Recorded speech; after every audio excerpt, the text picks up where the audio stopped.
جسم الانسان في الحقيقه هو عباره عن جمهوريه كامله، جمهوريه فيها ملايين من الخلايا، لا فيها تريليونات الخلايا، وكل خليه او مواطن في الجمهوريه دي عارفه دورها بالظبط، امتى تكبر وامتى تنقسم علشان تعوض اللي باظ، وامتى تعتزل علشان تموت في هدوء. وده اللي بنسميه الموت المبرمج. يعني عندنا نظام وانضباط وتوازن، لكن فجأة تطلع خلية واحدة تقرر تكسر كل القوانين، ترفض انها تموت وتفضل تنقسم بجنون، وتلم حواليها شلة شبهها وتبدأ تستنزف موارد الجسم، اكنها بتقول الجمهورية دي بتاعت انا. ومن هنا بتبدأ حكايتنا مع السرطان. السرطان في الحقيقة مش مجرد مرض، عبارة عن تمرد خلوي، انقلاب من جوه الجسم، مش عدو خارجي دخل من بره. للأسف ده واحد مننا، من بلدنا، من جسمنا، بس قرر ان هو يلعب ضدنا علشان يحتلنا. انا مالي حاسس ان انا ماشي على قافية غريبة. يعني ايه يا دكتور سرطان بالبلدي كده وببساطة؟ بص، الخلايا الطبيعية ماشية بكتالوج صغير اسمه DNA. الكتالوج الصغير ده فيه كل التعليمات، اعمل ايه وما اعملش ايه، وامتى اقف عن شغلي واتوقف عن العمل. ولما الكتالوج الصغير ده يحصل فيه لخبطه او طفره، الخليه تبدا تبوظ. بس خلي بالك، مش كل لخبطه يعتبر سرطان، لان احنا عندنا ورمين، ورم حميد وورم خبيث. الورم الحميد ده زي مظاهره سلميه، خلايا اتلمت في مكانها كده بادب وباحترام، ممكن نخش في جراحه نشيلها، ممكن نسيبها علشان احنا متاكدين انها مش هتعمل حاجه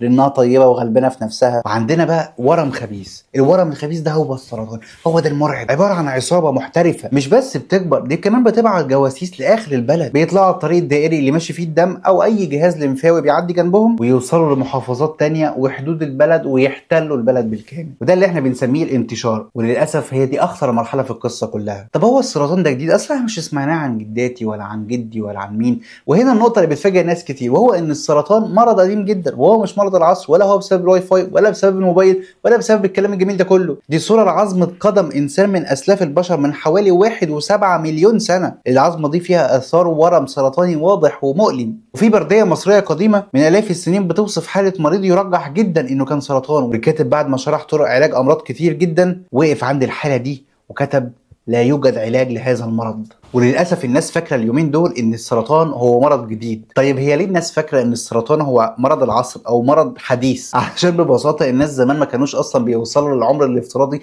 اللي ممكن يظهر فيه اصلا السرطان، لان ببساطه الناس زمان ما كانوش بيعيشوا كفايه. السرطان غالبا بيظهر عند سن ال60. ولمعلوماتك لحد القرن ال19 كان عمر الانسان او متوسط عمر الانسان كان 35 سنة. يعني الناس كانت بتموت من عدوى، من أوبئة، من جروح بسيطة، من ولادة، من سوء تغذية. فمعظم البشر ما كانوش بيوصلوا للسن اللي المفروض يظهر فيه السرطان. طبعا انا متفاهم انك انت اكيد شفت ناس بيظهر معهم الورم من بدري، بس زمان ما كانوش بيكتشفوا ده، ولما الشخص يموت قالوا اصله تعب ولا مش عارف عنده ايه، وما كانوش بيعرفوا يوصلوا للتشخيص الصح. ولما الطب تقدم والانسان بدا يعيش فتره اطول، السرطان بان، لكن مش بسبب انه هو زاد، لكن لانه اخيرا اتكشف. اكنه بالظبط زي وحش مستخبي، لما دخلنا الاوضه وولعنا النور اكتشفناه وعرفناه. طب يا دكتور انا عندي سؤال، ايه اللي وزن الخليه انها تكون سرطان، او انها تكون اورام، او انها تعمل تمرد في الجسم وتأذي الجسم؟ بص، بصراحة مفيش سبب واحد، بس في عوامل مجتمعة مع بعضها هي اللي بتزق الخلية في سكة التمرد. السجاير والشيشة العدو الأول بلا منازع. لو الشخص بيشرب سجاير وجاله سرطان الرئة بنسبة،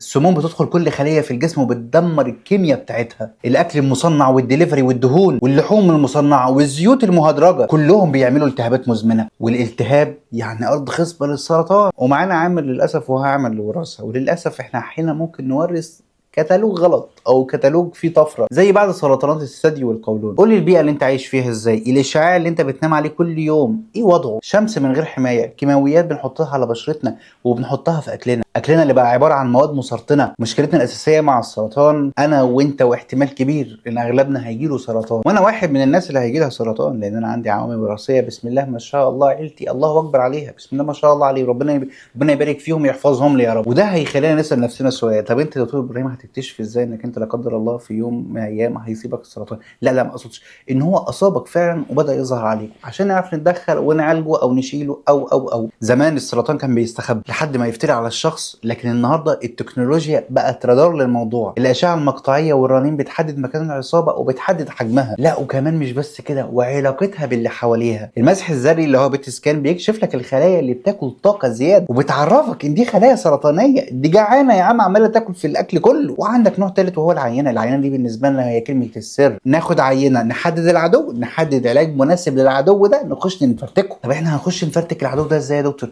هو ايه العلاج اصلا؟ العلاج الحمد لله ما بقاش كيماوي بس. زمان كان بالنسبه لنا هو الكيماوي فقط لا غير، وكلمه كيماوي كانت مرعبه للناس. لو المريض جالنا بدري، وان شاء الله كل المرضى يجوا لنا بدري لان دي بالنسبه لنا هي اكبر مشكله، هنخش بالجراحه ونشيل. لكن لو الحجم كبر شويه ممكن نخش بالاشعاع، نحجم ونصغر حجمه ونطلع. ولو رحنا في مرحله متاخره جدا وقتها العلاج الكيماوي مش عاد مرعب زي زمان، لان الحمد لله الابحاث العلميه اتعملت كتير جدا على الموضوع ده، وبقى في جرعات اذكى لكل مريض وتكون مناسبه ليه. وبقى في علاج جوه القناص، العلاج الموجه، يدخل يضرب نقطه ضعف محدده جوه المرض ده وتجيب نهايته. عندنا بقى علاج وهو العلاج المناعي، وهو ده اذكى علاج. يدخل جوه يشوف الاورام دي، يعلم عليها تعليمه وحشه، يروح للجهاز المناعي يقول له في ناس متعلم عليها باللون الاحمر، خلي بالك الناس دي امراض وعدوى، اقتلها. يبقى انتوا عارفين بقى ايه اقوى سلاح في علاج السرطان؟ وهو الاكتشاف مبكرا.